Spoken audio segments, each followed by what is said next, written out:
Bismillahirrahmanirrahim. Assalamu alaikum. This is Rubina Malik. I hope you all are doing well. So guys, this was basically a topic of my presentation for workshop that was being conducted at our school, and one of my colleagues suggested that you should make a video for this.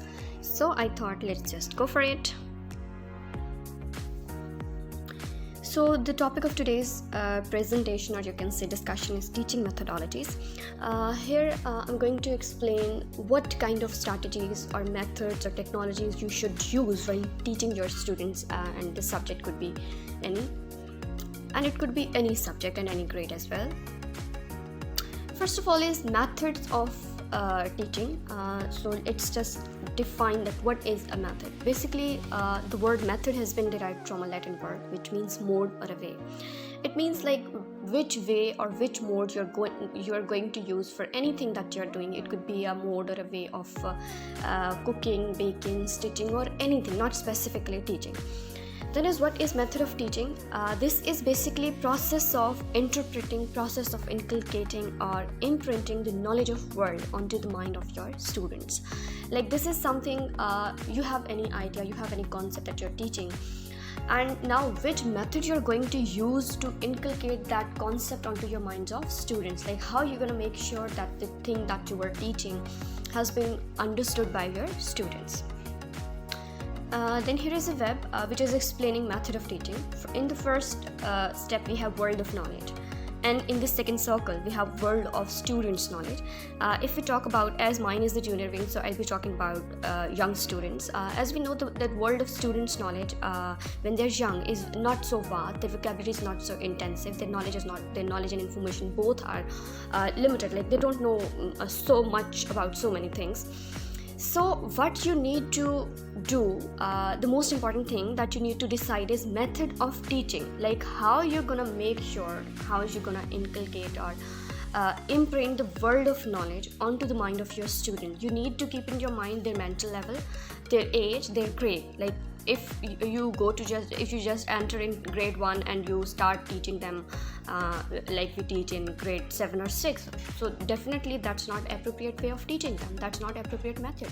So you need to keep that thing in your mind, their level, the knowledge that they already have, and things like that, you know. So next is, according to Herbert Spencer, methods of teaching should be, Herbert Spencer says that whenever you're teaching something, you should always move from simple to complex, known to unknown, definite to indefinite, concrete to abstract, direct to indirect, and empirical to rational. As our wing was junior, so I just focused on two main points, that was simple to complex and known to unknown. First of all, if we talk about moving from simple to complex, what does that mean? Let's say if I am a teacher of grade 1 and I want to teach them addition, and I just enter in the class, and after giving a short intro like what addition is, I'm just writing on the board 3 plus 4, and I'm asking them to let's just count together, and the answer is 7. That's not the appropriate way of teaching them, right? Because that is very complex for a student of grade 1 to understand that 3 plus 4 makes 7. So you should always start from real world objects or simple activities. Like you can ask your students to count the fingers of both the hands of your seat partner, or you can talk about the money that they get from their parents. As all the students, all the young kids get money, so they are very much familiar with such things. You can ask them what makes 5 plus 5, 10 plus 10, or 50 plus 50. As they do get money, so they are used to adding money in the form of 5 plus 5, 10 plus 10, and 50 plus 50, right? So after this little bit introduction, you can write the same term 3 plus 4 on the board, and again you will draw lines, 3 for number 3 and 4 for number 4, and then you will introduce them that you will draw a circle around the lines, and you will ask them to count them all together. So now they're familiar that what the teacher is actually going to talk about when she asks them to count the fingers all together, fingers of 2 hands all together, when she asks them about the money that they get and things like that, you know. And next is moving from known to unknown. For example, in grade 3 you're going to teach a concept which is photosynthesis, let's say from science, right? So we all know that right from grade 1 we start teaching our kids about living things and non-living things, and we teach them that living things need air, water and food for their survival, and then we differentiate among humans and plants, like animals and plants, right? And we teach them that animals and humans both get their food from, no, not both, humans get their food from both animals and plants, and then animals get their food from plants. And now if we are teaching in photosynthesis, so at this stage we can tell them this thing that humans get food from animals and plants, animals get food from plants, so where do plants get their food? Here, right at this point, we can teach them. Now they're able to understand this thing, that the food that plants need is made by the plants. They make their own food. So actually introducing the topic, the terminology photosynthesis, you have taught them the definition, you have explained them the definition of photosynthesis, right? Now after explaining this, that the food that plants need, they made themselves, and now you can relate this concept with the word photosynthesis, like the process of making food by themselves, or the process where plants make the food for themselves, is called photosynthesis. So this is how you can move from known to unknown. Like the thing that they already knew, that the concept that was already known to them was that plants need air, water and food. Plants do need food for them. And now you have just explained that what kind of food they need and how they get their food. So you have linked a known concept to an unknown. Next are the principles of teaching. Like what are the principles that you should follow while teaching? First one is principle of learning by doing. Learning by doing means to learn something by actually doing it. Mostly that we do in our drawing, in arts periods. And second thing is in the computer periods, where the students actually perform practicals. Like if there is a topic in the book, in the textbook, about PowerPoint presentation, so we will teach them PowerPoint presentation by actually making PowerPoint presentations on the computers. Mostly in the schools, only the students are learning things by doing in arts and in computer. But personally, I believe that any activity that is given in the book, we should allow our students to learn by doing. For example, if I talk about myself, when there was last year I was teaching grade 2, and before COVID period, of course, if there was an activity or if there was a line that ice melting, how ice melts or things like that, how solids are changing to liquid, right? So I used to bring ice cubes to my class. I used to show them in the beginning, as we have a refrigerator at school, right? We are privileged in that way. So I used to show them that, see, this is ice cube, and by the end of the period I used to show them that, see, and look at this, now it has been changed to water. Then there was a topic of cooked and uncooked food. So I asked my students to bring popcorns, cooked and uncooked both, right? And then there was a chocolate melting activity, and we all did, and we practically did all those activities, right? And we all loved it. I also loved it, and my students, of course, they also loved it, and they really enjoyed it. Then in mathematics, there was a topic of length, measurement of length, right? And I asked my students to buy inch tape. As in our school, APSACS, all the students are coming from good families, they can afford such things. But if you think that in your school students cannot afford such things, so you shouldn't force them to bring such things, right? You can buy just 1 inch tape, and you can ask them to measure things. You can call them one by one, and they can do the same experiment. But in our school, they all bought the inch tapes, and they used to measure things like measurement, and they used to tell me, teacher, length of my book is this, and length of my geometry box is this, length of my bag is this, so they used to enjoy such things. And personally, I think we should make teaching an enjoyable activity rather than a boring and thing that we are forced to do. We should love what we do, and we should do what we love. I believe in that thing. So we should make their education, make their learning enjoyable, lovable, and a pleasant experience, right? So in my period, they used to be very excited, and they used to see what they have in the upcoming chapters that we will practically do. So I think we all should do this. We all should go for it. And this year, due to COVID, due to Corona, and because we were forced to follow SOPs, so I haven't done any such thing. So I was unluckily we couldn't do any such activity. Anyways, moving on to the next principle, which is principle of individual differences.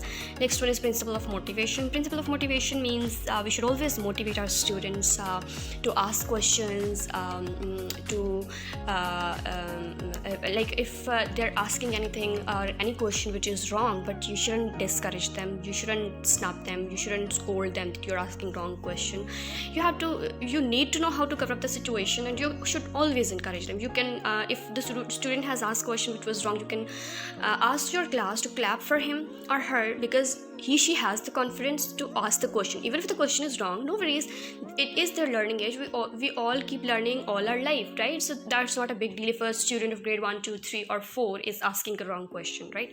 So you should always motivate them to keep participating in discussions, especially it goes for struggling learners. You should personally involve them in the discussions and all the brainstorming activities. Next is principle of correlation. Correlation means relating one subject to another. For example, if a mathematics teacher is teaching them counting in maths, she should mention this thing, that the same thing which is ginti they will learn under the heading of ginti as 1 2 3 4 5. And next in our school we have picture descriptions in both Urdu and English, so both the teachers can mention this thing, that picture description that they are doing in this subject, they will learn the same in Urdu as tasveer kahani, so they here I would like to mention a thing, like in FSC, if you may remember the thing, that we had a subject, we had a chapter named overcoat in both Urdu and English books, like, right? So when we relate things, it already make things interesting, like wow, we are studying same thing in 2 subjects or more than 2. Next is principle of linking with previous knowledge. Here there are 2 things. For example, if you have started a new topic, so there will be no previous knowledge questions. There will be no previous knowledge of that chapter, because you have just started this chapter. For example, the chapter was electricity, right? So how I'm gonna warm up my students, or how I'm gonna conduct that recap or previous knowledge session, which is for 3 to 5 minutes. I can start this discussion because in our system we don't tell students directly that we are going to study this today, right? We just start a discussion, we throw questions and ask the students to guess the topic, which is very interesting thing itself. So I can start from how many tube lights are there in the classrooms, how many fans are there. I can talk about computers, I can talk about TV, their mobile phones. So they may by this discussions like this, they may have a little bit idea, like we are maybe studying about lights today, we are maybe studying about fans today, or few of them will be sharp enough to guess that this is something related to electricity, right? So this is how you can bring your students from such general discussions to the specific one, which is electricity. But in case if you are teaching a topic, if the topic that you're going to study today, the chapter of this topic you started 2 or 3 days ago, and you have already, for example, it's time from mathematics book, and you have already taught them that there are 24 hours in a day, a clock have 2 hands, and the name of bigger hand is minute hand and smaller hand is hour hand. So the next day you can include such questions in your previous knowledge, right? If you'll keep asking these questions in previous knowledge, then the students will have such things on their fingertips, right? That there are, you can ask them how many hours are there in a day, they'll know that there are 24. And if they don't know, if one student is going to answer, the rest of the class will get attentive, and they will keep this thing in their mind, that next time maybe teacher is going to ask this question to me. So this was all about previous knowledge and linking the current topic with the previous knowledge. Next is principle of distribution, principle of repetition. In principle of repetition, you're going to repeat things over and over again that you want your students to have on their fingertips. Like if I talk about time, I want my students that they should always have a clear thing in their mind that there are 24 hours in a day, and the name of smaller hand of the clock is hour hand. There are 60 minutes in an hour and 60 seconds in a minute. So I will keep repeating this thing throughout. Like if I have distributed the topic time into 3 weeks, that we are going to teach this, or this topic will take 3 weeks or 2 weeks max. So in all those weeks I'll keep repeating things like these and anything else that may be important according to the topics that we are including. Next is principle of certain objectives and principle of evaluation. Principle of evaluation means how we are going to evaluate our students. I think the best way is to assess your students, to evaluate your students, is to ask questions. If you're gonna throw questions and maximum of the students are able to answer that, then this is your success. That means you have successfully taught that topic to them. You have successfully inculcated that concept, that idea onto the minds of your students. And in case if they're not able to answer most of your questions, then you need to change your teaching strategy, and you need to reteach that specific topic where they are lagging behind, where they're not able to understand correct answers. Next is classification of methods, or you can say teaching approaches. Normally there are two teaching approaches. One is student-centered approach, and other is teacher-centered approach. In student-centered approach, the main focus is on student, and this is the teaching approach that we use in our APSACS, where there is 50-50 participation both from the teacher and from the students. And in case of teacher-centered approach, this is like where there is a lecture method where the teacher just comes to the class and start giving lectures, and students ask a little bit, one or two questions, or if the teacher is asking few questions maybe.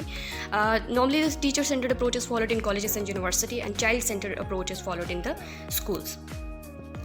Next is methods of teaching mathematics. I am a mathematics teacher, so being a mathematics teacher, I would like to discuss these choosing mathematics, but these are general methods, right? You can apply on any subject. First one is the lecture method. As I've already talked about this, that this is the method which is teacher-centered, and this is mostly followed in colleges and universities, where the teacher come up with the pre-planned lesson or a topic, and he or she delivers the lecture in a very formal way. Next is demonstration method. This is the method that we follow in our schools. Demonstration method means explaining any topic, explaining any idea by using visual aids. Like you could use flashcards, you can use any video, you can use any picture from the book or anything. Like you can use a real world object as well, right? As I've mentioned about the inch tape and about chocolate melting activities and ice cubes and things like that falls under the category or under the method of demonstration method, where we are explaining things using by actually showing the things. If I was talking about changing of state of matter, like solid is changing into liquid, so I actually showed them that this is solid, and after some time, like after 30 minutes, it will be changed into liquid, which is water. Next is lecture cum demonstration method. This is the method where that is mostly used for 9th and 10th grade, where you follow both the strategies, like you're giving lecture first and then you are demonstrating things by using visual aids. Next is inductive deductive analytic and synthetic method, laboratory method. Laboratory method is the one where you make your students perform experiments practically, right?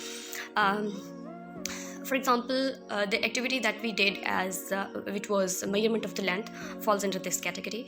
Or in higher class, you can talk about the geometry, where there are questions like prove that sum of three angles is equal to 180 degree, and they have to prove using geometry scales, right? So it will fall under the category of laboratory method. And other things like measurement of speed, measurement of time, measurement of distance in higher classes.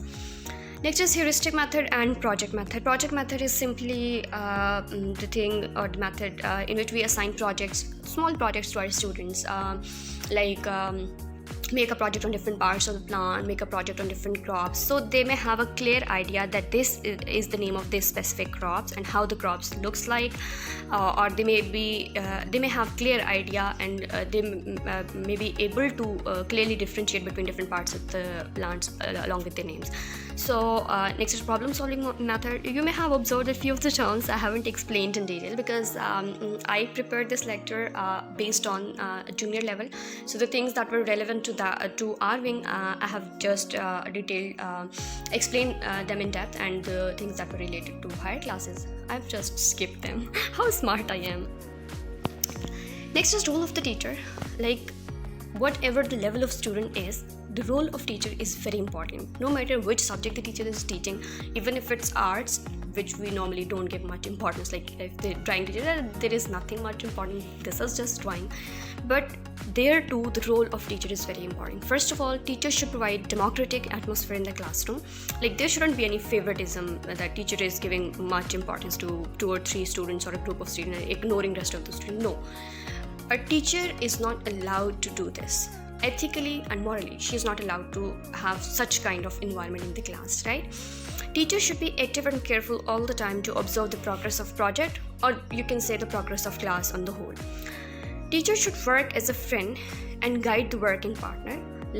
She shouldn't be always very strict, and personally I think when I was a student, I used to love and adore teachers who used to crack little funny jokes, like in the middle of a boring lecture, my teacher used to say something funny, and we all used to feel so fresh and attentive, and I do the same in my class. But keeping this thing in mind, that discipline of class is not being compromised. This is the main thing, right?